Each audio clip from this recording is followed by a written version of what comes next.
patterns of behavior. That's another, at a micro level. You know, I showed you that sort of hierarchy of value / frames of references that ranged from micro behaviors up to high order abstractions. You can extract out personality by looking at people's micro actions as well. And one of the papers that I want you guys to read that's on the course website has to do with our investigation into behavioral markers of the big 5 traits. Yep.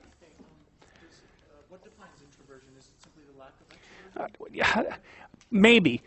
We don't know exactly. I'll get back to that. At the moment, that's kind of what it looks like, is that introversion is something like the absence of extroversion. But let me explain extroversion more particularly. It'll make more sense. Okay.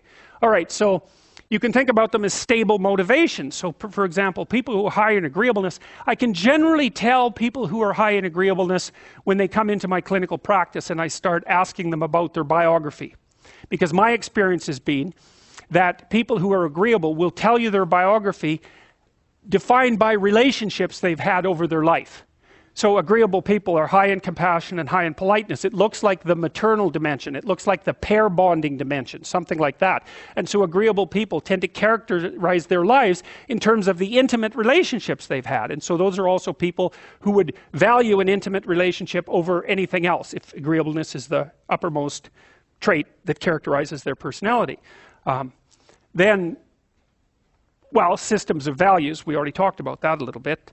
The higher you are in a given trait, the more you value certain opportunities that are associated with that trait. And so I think it's worthwhile thinking about traits along using all of those different conceptual schemes to understand what constitutes a trait. But what people are, in some sense, is a little melody of traits. Melody, not M-A-L-A-D-Y, although some people are like that, but melody like a song, you know, where different amounts of each of the canonical traits operate to a different degree in each person, and the person that manifests themselves is the panoply of those traits as they manifest themselves in the world. And so it's actually very useful to understand your big 5 traits as far as I'm concerned. Actually, that's why I have you do that exercise that you're supposed to do for this class that helps you identify your faults and virtues. And I use big 5 terminology to help you do that.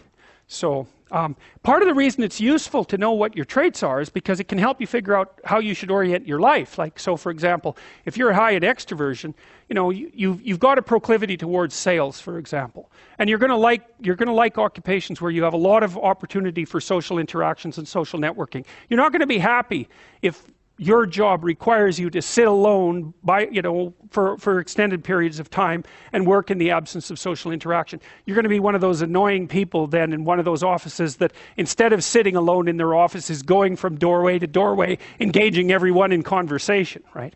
So, and you want to be in a position that capitalizes on your traits because it's really difficult to work contrary to your traits. The other thing that's worth thinking about too, we're actually building a computer app for this, which has been about 80% done for a whole year.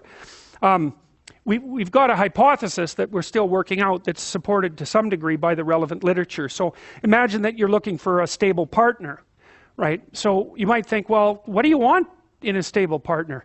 And at least in principle, one of the things you don't want is too much mismatch between you and that person on the 5 fundamental dimensions. So for example, if you're really extroverted and you have a really introverted partner, you're going to engage in continual conflict about how much social activity the two of you should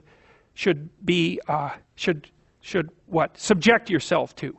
And it's very, very difficult for people who widely differ on those dimensions to come to consensus, because it's not just a matter of opinion, right? It's really a matter of different, if you're looking at extremes, of really different types of people. And the thing about introverts is they just don't enjoy large-scale social interaction that much. One-on-one, they're often fine, but in a group, they don't like that, and it tires them out. Whereas a real extrovert, it's like you isolate them, and they just wither on the vine, because a huge part of what actually motivates them in a positive way is tangled up with social interaction.